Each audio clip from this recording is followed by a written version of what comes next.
But let's dive into, I don't want to start with that. Sorry, let me just fix this here.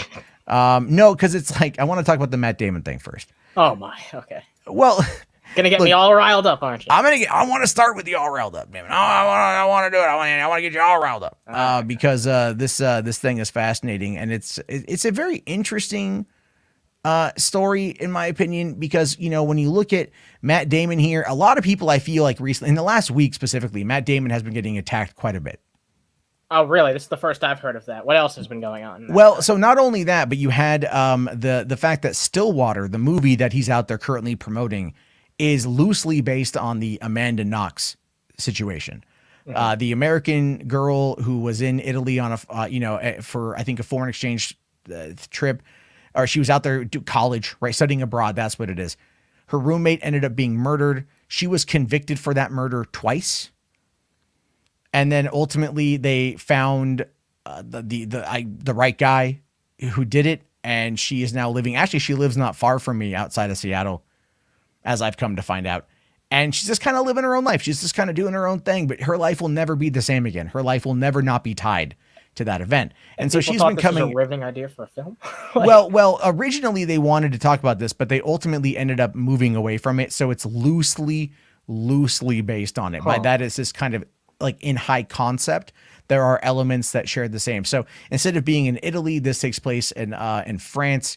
Matt Damon's daughter is she's accused of the murder of her roommate.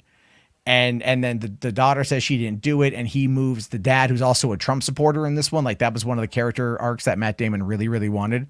So he's a Trump supporter. He moves to France and he starts trying to figure it out. And then of course he gets into kind of like a little bit of detectiving at the end, from my understanding. Because Amanda Knox spoiled the end of the movie in her criticisms of it, and so I don't know. I'll still check it out. But so there's been some complaints about it there, but at the same time, what we have is people coming out now about Matt Damon, because he says here that he stopped using the F-SLUR after his daughter wrote him a treatise. I don't know what the fuck that word means, but okay.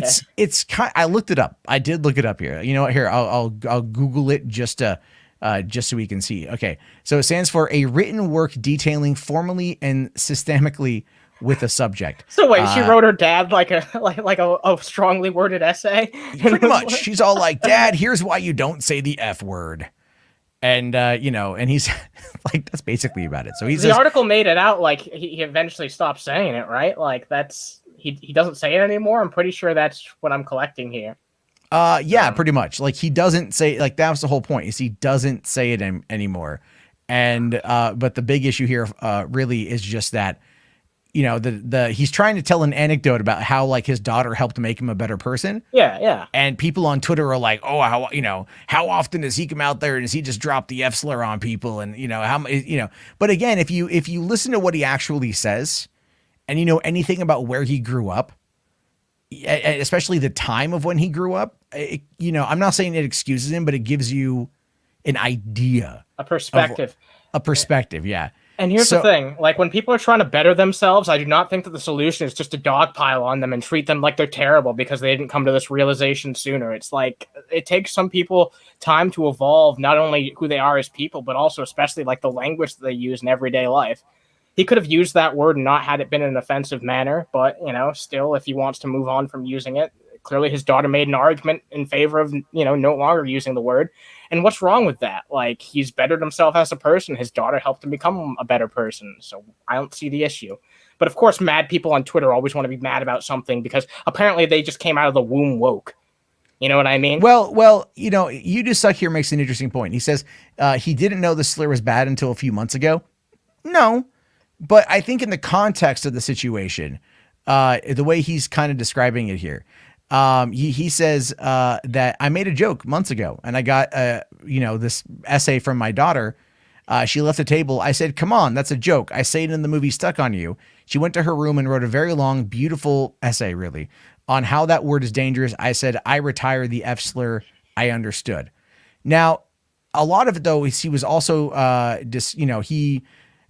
Matt Damon has been known to put his foot in his mouth before. Yes, because yes. he did say here that he had made a previous comment regarding Harvey Weinstein and the Me Too allegations back in 2017.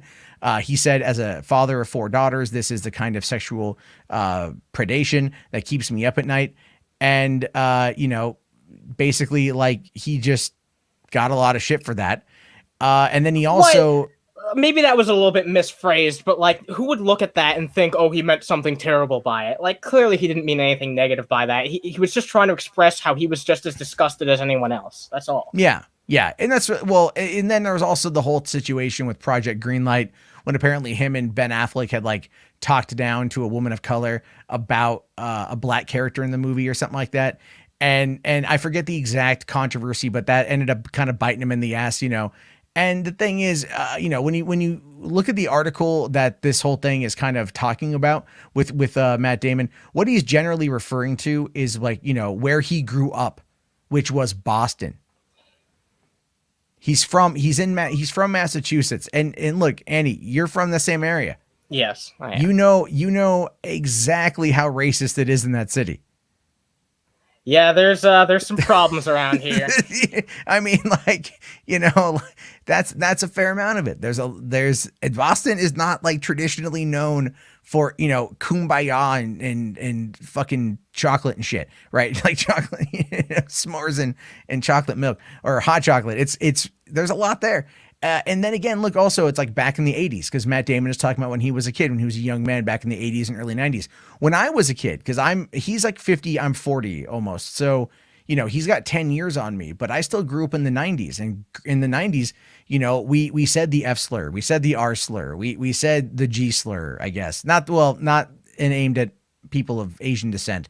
But I mean, gay. We call people gay. Like, that's gay. Well, here's the thing. It's like, and I don't like this whole revisionist history. It's like there was a significant period of time where this word was at least not always exclusively used in that context.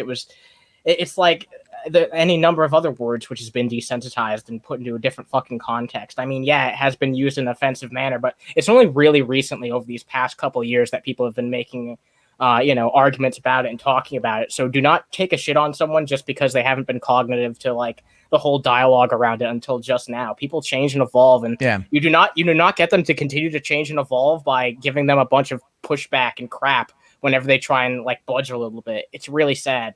It's because he's also trying to just tell like an anecdote, like, and go like, my daughter called me out and I listened, sort of thing. And there's nothing wrong with that. It's not. I just find it, because that's the thing, is like, it's been proven that the younger generation are actually, if we're going to use the term woke, they are woke. All things considered, the millennials, those kids, the Gen Zers now, those are the ones that are like really aware of all this sort of stuff, and they are paying attention to all these sort of things. And they're the ones that are like making more progress on that front. Now, I mean, look, as a person that, like, I guess you could call me a Zennial. I'm kind of part Gen X, part Gen Y, part millennial, whatever you want to call it. Wow. I'm in that weird like 78 or 77 to 83 birth range, of like, it kind of puts you in this weird, because like for me growing up, I graduated in 2000. And for me, it was, we were the smoke-free class of 2000. They were trying to put this like, you are the first class of the new millennia. You guys are going to change the world, man. And then here it is 20 years later, 21 years later. And I'm sitting here going like, man, people are pissed off at Matt Damon because he's trying to not say, bundle of sticks anymore. Like, come on. What world are we in? But I will say this. H. Bart's here makes a great point. Talking about, again, with this interview with Matt Damon, it says here, another thing is Matt Damon said he's afraid if people watch movies at home, they will just be on their phones, which is not true, because if a movie is good enough, people will pay attention. And that's not necessarily true. I'm on my phone when I'm at home watching. Queeby.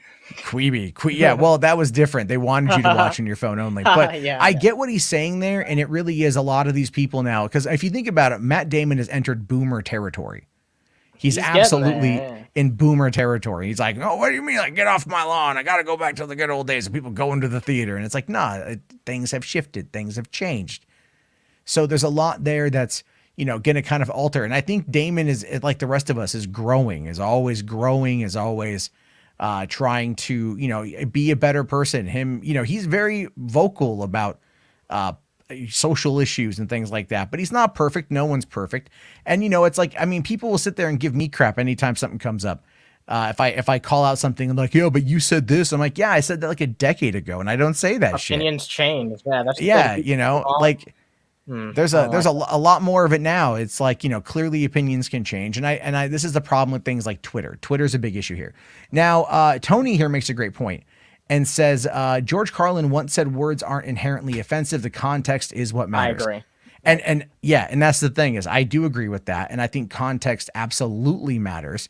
The problem, though, is that oftentimes the context, at least in our modern age, has more to do with like people seeing it on Facebook or seeing it on social media, Twitter, Instagram, Snap, whatever, and they're not able to determine, what the intent is or what the context is. And that, of course, becomes a major problem as we try to navigate this really like tumultuous time.